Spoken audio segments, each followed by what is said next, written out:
September the 21st, 2022. Guys, quick update. You're looking at the 5-day outlook from the National Hurricane Center in Miami.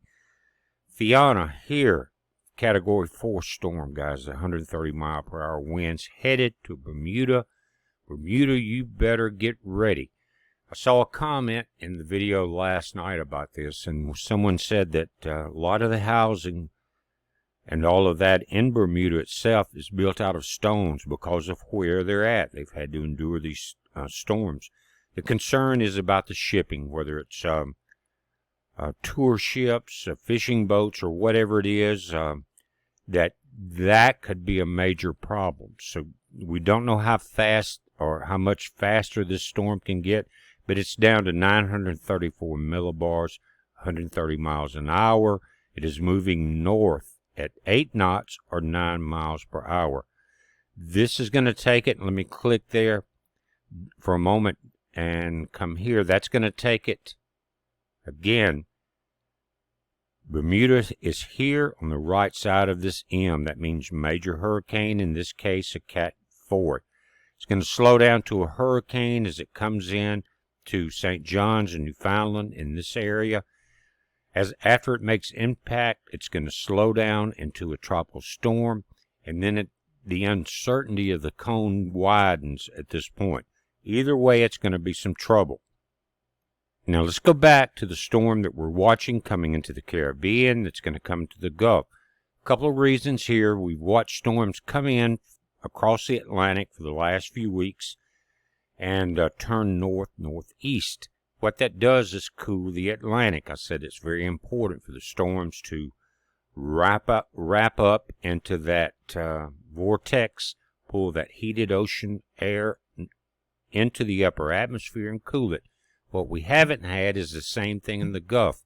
What we have had in the Gulf, guys, down along Fort Walton, south of there, is the largest jellyfish concentration I've ever seen in my life. Algae blooming, lack of oxygen, because the Gulf has not cooled off. And because the Gulf has not cooled off, anything that does get into it is going to be very strong and very powerful. And because we're so late into the system, guys, it's September 21st. We're actually 11 days past the peak of hurricane season and have not seen a major hurricane or major storm anywhere near the U.S. Again, the Atlantic's been cooled, the Gulf of Mexico, the Bay of Campeche, the Caribbean has not. So you're going to have heated ocean water all the way through the life of this storm. This one could be the one that goes down in the history books. They're saying it's a 90% chance of formation in 5 days. Showers and thunderstorms associated with this wave located over the far southeastern Caribbean Sea have changed little in organization since this morning. Again, we're going to look at the models. Environmental conditions are forecast to become more conducive for development, and a tropical depression is likely to form within the next couple of days. The disturbance is forecast to move west-northwestward across the eastern Caribbean Sea during the next day or two and be over the central Caribbean Sea this weekend. Regardless of development, locally heavy rainfall and gusty winds are likely to affect the Windward Islands tonight and northern Venezuela, northeastern Colombia, and the ABC island chain during the next couple of days. Air Force Reserve Reconnaissance Aircraft is currently surveying the system, and data from the mission will be assimilated in tonight's forecast models. They know that this thing is going to be powerful. I want to switch over to Fox hurricane information also out of Florida. And you can see here we've got a Cat 4 hurricane here. And it's going to come into the left side of Bermuda, which is the wrong side you want to be in, because the northeast quadrant of these storms is the strongest, because it's spinning counterclockwise like a buzzsaw. And it's going to come across you guys very powerful. By Friday at 2 p.m., it's going to slow down. Not much. A Cat 3 hurricane is not slowing down that much. but coming in again between St. John's, Newfoundland, as a low pressure. They don't know what speed it's going to be in, but right now, 130 mile per hour winds at 8 p.m., moving north at 9 miles an hour, 934 millibars of pressure. Powerful storm. Now, let's take a look at what we're going to have to pay attention to with all of the states that we have in the Gulf of Mexico itself, including ours, Mississippi, which we've taken them. Camille, Katrina, guys. Florida, you've taken them. Houston, Louisiana. The whole Gulf of Mexico has been hit hard. What you're looking at is something different than this morning. And for the last 2 or 3 days, this purple model right here, which is NVGM, or the Navy model, has been showing this storm come up, cross Cuba, and move north and follow Fiona. And I mentioned it here, the fact that the Navy has a lot of interest in naval shipping and the lanes and storms and things like that, and they have a lot of control over the manipulation of weather. And all of these models were basically the same as they are now, again, except for the Navy model. And it had, if you look back at the last video, this purple line curved north. Now they just got it stalled right here. I think that they know now either they cannot control it, it's out of their hands, or there's just basically nothing they can do about it. But guys, this is going to be the one that we remember. Canadian model right here's got it stopping. This is the green model, CMC, as it points north up and towards the Louisiana, Mississippi, Florida, Alabama line. Let's take a look at those models. Guys, this is the Canadian model. It shows a direct hit into our state of Mississippi, and that includes the mouth of the Mississippi River at the southeastern tip of Louisiana. But we know once they get into the Gulf of Mexico, just like we watched Hurricane Michael, it was predicted to come up in a straight line. But as it got further in there, remember it came into Florida. It took out our 27-foot Hunter, a 1976 boat that was old, but it was tough, but it could not take Cat 5 winds. Now, let's look again at this. There goes Fiona up into the Atlantic. Here comes our other storm. September the 27th, 28th, 29th, 30th, October the 1st. Look at that. We're right there. So we know this could go left or right, but that is what we're looking at. We'll also look at the GFS models. Now, this is the Global Forecast System, or the GFS. Here's Fiona. Also, you notice this purple dot right in the center. That means that pressure is very low. Now, let's look at what it's going to do with this storm coming into the Caribbean now.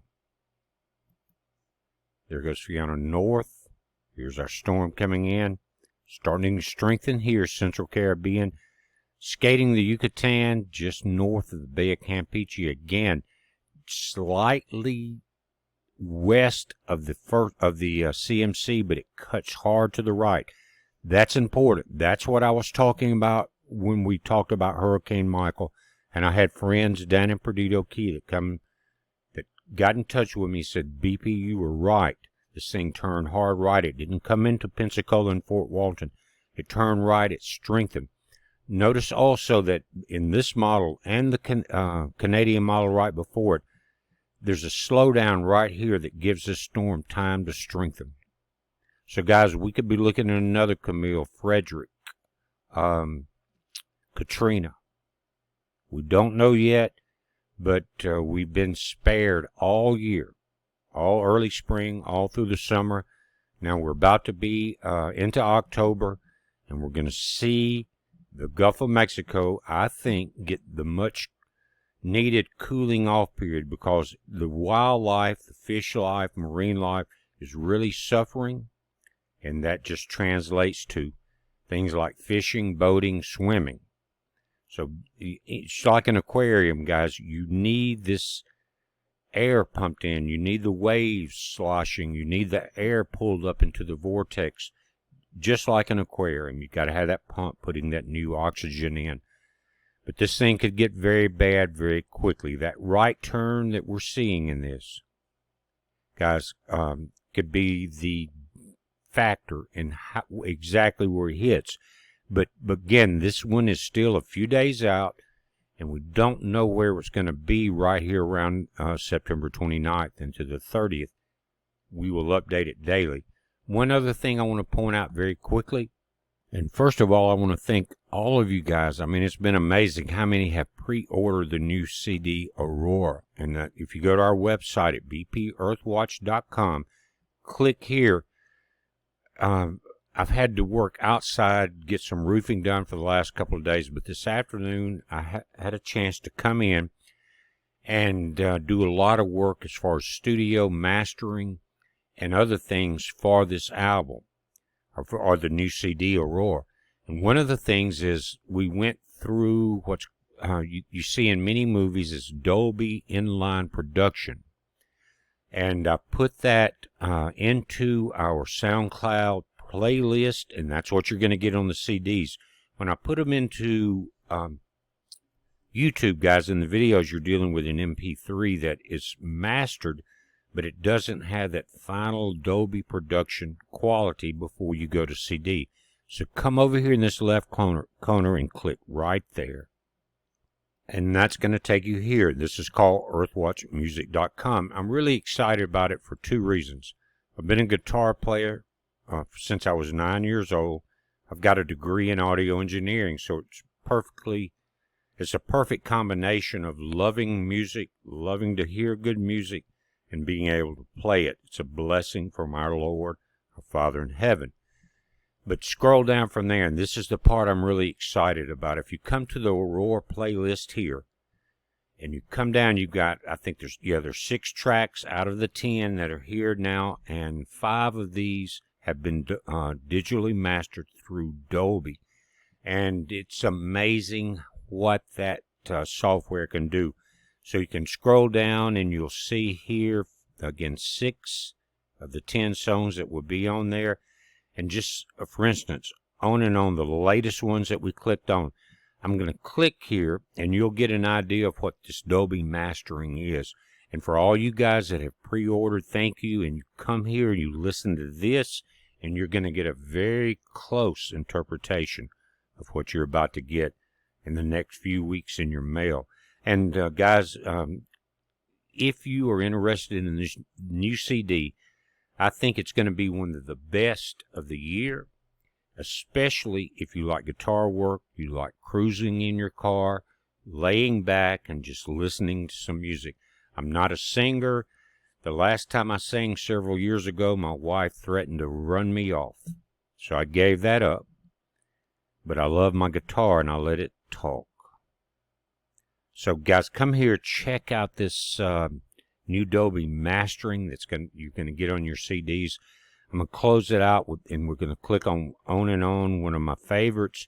But you've got 6 here. They're all really good, and you can tell the difference immediately from the MP3 downloads to YouTube and coming here. Now, if I click on it here, you're going to hear the MP3 YouTube download version, right? So you come here and you click on it, and you will not get the MP3 effect. You're going to get the full Dolby effect. But again, we'll close out with On and On. It's and let me say this: not every song on here has the same backing tracks. Now, the first CD that I did every backing track: the bass, the guitars, rhythm guitars, keyboards, lead guitars. And at my age now, and I'm getting old as Methuselah, I don't want to do that anymore. I've done it for a long time, worked with different bands, different productions, different studios, different engineers. And you get to the point to where if you're a guitar player or singer, you don't want to come in and build the whole songs. And a lot of singers know it because they may be a guitarist, but they're not the production engineer. They're not the drummer, the keyboardist, and bass player, all of that. So it gets to the point, just like any other musician, if you're a guitarist, you want to have one of the best bands. If you want to be a vocalist, you want to have the best band. They take care of that part. And then you put your part in there, and it doesn't burn you out on the whole process. But again, Guys, click over to the website. Go here. Click on the playlist in the center of the web page. Listen to the Dolby Mastering Production pre-CD. It's a heads up, guys. Appreciate it again. Be safe.